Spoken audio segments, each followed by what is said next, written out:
I would say the last 4 out of 5 pieces that I've sold have been through payment plans. And I'm willing to work with customers. If you get a paycheck every 2 weeks or whatever, I can work with that. It's made a big difference. And my belief is everyone should own a great piece of artwork if they can. So I really try to make it affordable by offering a payment plan. Welcome to the Fluid Arts Podcast with your host, Kevin White, where we dive into the wonderful world of fluid arts, including acrylic pouring, alcohol ink, resin art, and more. In this podcast, we let talented artists share with us their techniques, inspirations, and tips for creating amazing fluid art. Whether you want to earn a living making art or improve your work, this is the podcast for you. So sit back and relax as we take you on a journey to learn more about this exciting and engaging art form. Welcome to another episode of the Fluid Arts Podcast. I'm your host, Kevin Jr., and today I have an artist with me by the name of Deborah Ronglien. And today she's going to go over one of her paintings that she created and how she typically sells her pieces as well. So a little bit about Deb. She is located in Minnesota today. She's been a member since 2018 of the Acrylic Pouring Facebook community, and she's been a full-time artist for more than 30 years. So get ready to learn a lot of stuff. All right. So without further ado, Deb, welcome to the Fluid Arts Podcast. Thank you, Kevin. Thanks for having me on today. Yeah, no problem. How's your day been so far today? It's been great. We have a beautiful fall day here in Minnesota. The leaves have all turned, and I've had a great day so far. Yeah. So with this one specific one that we're looking at today, it's called Midnight Blue, and I kind of wanted to make some general questions that I have. What starting off with inspiration? What inspired you to want to create this one right here? Well, one of the many ways that you can use creative ideas in acrylic pouring are with embellishments, and I love the Geode Style pieces. That's kind of a signature piece for me, Midnight Blue, and it's got a lot of great embellishments with crushed mirror and diamond chips. It was what you would term a dirty pour. I layered it in a cup and poured it out in the canvas. And there's a lot of great texture that happens in pieces like this. Yeah, the texture, a number of things, right? When I look at it, it's not only the texture, but the colors. I have a lot of questions to ask you about how you created it. But first, what about the supplies? Like, what are some to make that texture, right? To me, not using that specific amount of texture before, I wouldn't know what to call it. What are some of the materials that you use for? Okay, that's a great question. I pretty much use like Liquitex Basics for my paint mixture and Floetrol as my pouring medium. I don't use any silicone, although I do often get what they call cells. People are always wondering, well, how do you get those cells? And so it's just basically paint and Floetrol that I mix together. On this particular piece, there's an area of white, and it's got a lot of blue kind of lacing look in it. And what I did was I had a cup of white paint, and I added a little bit of blue in there, and I kind of swirled it around in the cup, not a lot, but just a little bit.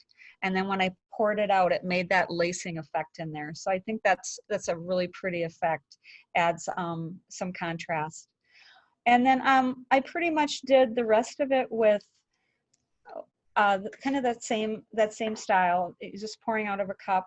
Geode Style, often they call it kind of a rainbow pour too, where you pour in layers like an agate or a geode would look in nature. And then some of the other products on there are crushed mirror, and I used a cobalt crushed mirror. And I used an antique crushed mirror, which is more of the one that looks clear. Mm-hmm. And I think you can get those at a lot of craft stores or whatever, but these specific ones I got at winmodernart.com. I do love their products. And then I also used what they call I think it's called Atlantic blue and midnight blue metallic powders. And I also get them from winmodernart.com. And I love the contrast of that with, the matte look of the paint and the sparkle of the crushed mirror. Yeah, totally. With the style geode, right? Can just for beginners or viewers that may not know what that kind of definition is, can you kind of define what this style is? Geode style. Well, geode style is kind of meant to look like an agate or a geode, when you cut it open. If you've ever seen like an amethyst, I guess would be the most common. And it has that real jewel quality of, open up the rock and you see all the crystal. Yeah. So this is kind of to emulate that as far as how it looks in nature, I guess. Okay. And how long does something like this take you to create? I work in layers. So I get my base layers down first. Sometimes I drop the embellishments, the crystals and the metallic powders right on top of the paint. Sometimes I mix the metallics in with the paint, and I let it dry, and then I often will come back and look at it again and do another layer on top. So this one, it's hard. I never really count my hours. It's just kind of by feel, but sometimes I start a painting, I leave it for a while, I work on something else. It's not always sequential. Mm-hmm. And then I come back and look at it with fresh eyes again. Yeah, I can understand it. I do that in so many parts of my life. With with the colors that you chose, right? That's another big question that a lot of our fans are curious to know. But and we can talk about other paintings that you have on a different time. But with this one specifically, what made you want to go with the colors that you chose? I really am a blue girl. I love blue. Oftentimes, if I'm looking for a color palette to inspire me, I'll go on Pinterest and I'll just maybe type in blue color palettes, or I'll Google blue color palettes or blue and gold. One of the things that inspired me this year is Pantone's color of the year was a blue that is kind of a navy blue, and it's been used in interior decorating now all year. So not that people are completely redoing their homes with that color, but sometimes it's nice to freshen up with a piece of artwork or a throw pillow or something that has a new updated color in it. So I always look at Pantone color of the year every year and kind of keep that in the back of my mind. Not all my paintings this year have been blue, but this is definitely one that one could add to your home decor that would give it a real updated, fresh feel. Yes, and one thing that I did notice when I was looking at the photos that you have is you do a great job of displaying them. Is that like a software where you have like a furniture or a typical living room style, or is that like your home? Sometimes it's in my home. This particular one wasn't. I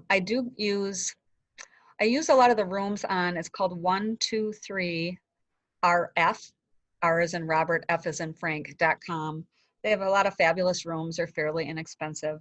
And I like to stage them because I think it gives people a better idea of scale and what they would look like in their home. Yeah, I would agree with that as well, because it really makes you, it takes it beyond what you would normally just see. All right. And I'm assuming that you type in the dimensions so that they know what it is. Yeah, I do. And usually the photographs are pretty much to scale, but I always put the dimensions in. Most of my video and photographs I take right on my smartphone, and I do some editing on there. You know, if I take a picture outside, let's say, I probably don't want the background. I want to focus on the art. So I do spend quite a bit of time on that for marketing. And I find that instead of just having one flat shot of a painting, especially with social media marketing, I love to do videos and angle shots so people can really see the dimensionality and the 3D quality of the piece that they're considering having in their home. Yeah, and it makes a difference because when I look at your profile and you just see, even if like, for example, you use glitter or you have the glass that, or, you know, I call it glass, but it just, you're not able to see those striations from just a straight up, down or top down photo. Right, right. And So being that that you, go ahead. makes a big difference. Yeah, totally. And then when you sell your art, right? We kind of went over already how you create it and all that sort of thing. But who would you say ends up buying typically your pieces of art? Um, well, one thing I found is that artists buy art. I'm an artist, and I buy a lot of other people's artwork. So that's the first thing. If you're marketing on social media, make sure to put your things on, you know, acrylicpouring.com or some of the other artist pages where they allow you to, and you got to follow the rules on that. But um, I kind of come from a background where I used to have an open house in my studio every year, or two open houses, and people would come in and like you'd go into a gallery. I have a kind of a gallery space here. But now, especially in times of COVID, social media marketing is really a great way to sell your artwork. And my buyers are, I mean, varied. They're from all over the country and all different walks of life. Um, you know, especially with the acrylic pieces, they've seen my work like you did, and direct message me and ask me questions about it, and we kind of go from there.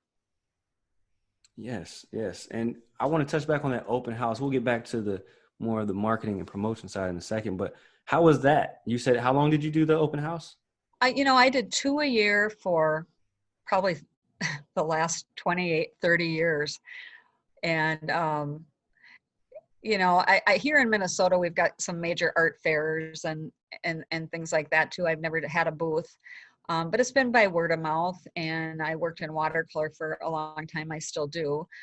So commissions and word of mouth. I have a fine art printing website where I have more of the watercolor pieces on there, but a lot of people like to look at those too. And so now I have most of my acrylic pieces at Deborah Ronglien Fine Art on Facebook. It's Deborah, Deborah. And that is where I'm getting a lot of my traffic from, a lot of comments, a lot of feedback.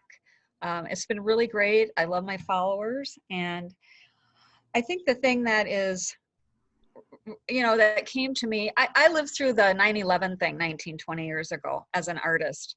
And at that time, people were concerned about the economy and how far their dollar would stretch. And so I did offer payment plans. And that's what I'm doing again now during the COVID-19 crisis.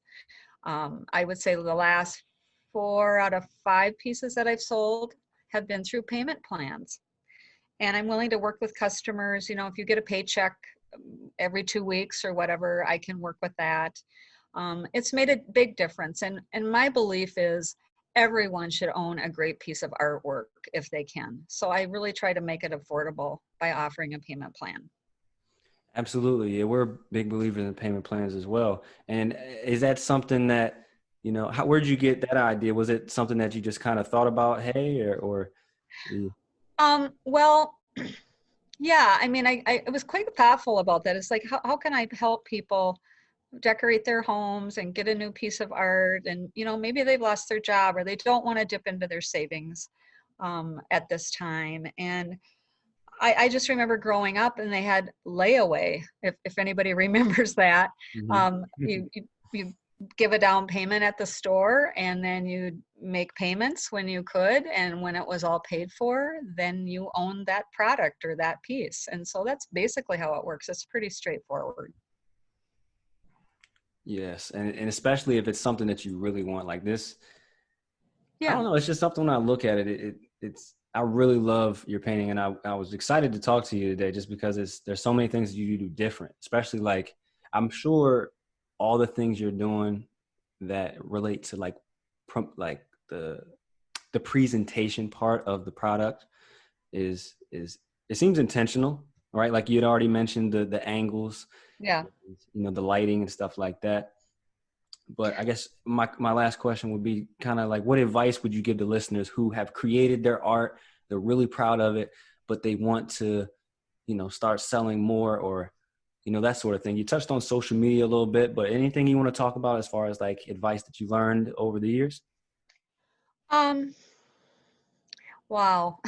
I've had such great opportunities and clientele. I mean, if you're really interested in, let's say, getting commission work, um, promote your pieces that way. Say I'm taking orders for the holidays, and if you, I used to, I still do. I can paint, people's lake homes, or from travel pictures or anything special. I kind of call it fine art memories. So if people want to contact me for a special piece that they want to design for a family member, I had somebody ask me if I would paint their family cabin, and all 5 kids chipped in to pay for this for their parents. And it was just a wonderful idea. So, that's something that people might be interested in commission work. I would just say, there's kind of a rule in sales. It's called show them, show them, show them. If you don't show them, they can't see it. And so, post often on social media, whatever that might be, if it's Instagram or Twitter or whatever, and show your pieces, and make sure you have really quality video and photographs. And there's a lot of information even on your specific phone and how to edit and do things like that, because I think that makes all the difference. Yes, you said it best. I'm so glad that we had this conversation today. For the listeners listening, if they want to hear more about Deb, where should they go? Deborah, Deborah, Ronglien, Ronglien, Fine Art on Facebook. That's my business page. I'm also on Instagram, Deborah Ronglien Fine Art. And I do have a fine art printing website too, if you're interested in. I have a few acrylic pieces on there and a lot of watercolors. And maybe Kevin, you can put up the link on that too. It's Deborah-Ronglien.pixels, pixels.com. And you can contact me through there too, or just DM me through Facebook or Instagram anytime for questions that you might have.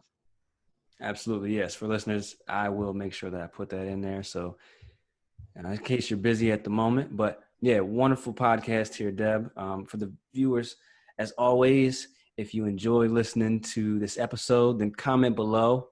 That helps us out with the rankings, and definitely share this episode with any art friends that you know who are spending a lot of time trying to, who may see this of value.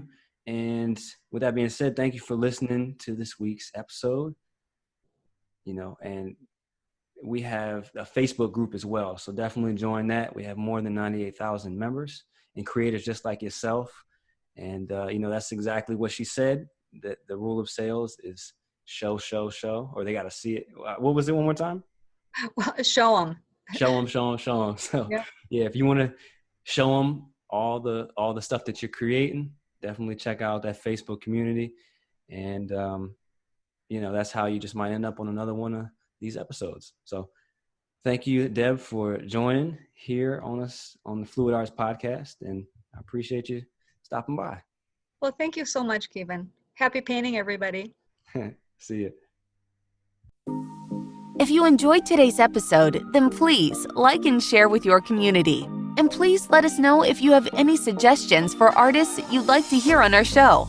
This episode is sponsored by acrylicpouring.com. Acrylicpouring.com is the leading fluid arts website which provides fluid artists around the world the inspiration and tips they need.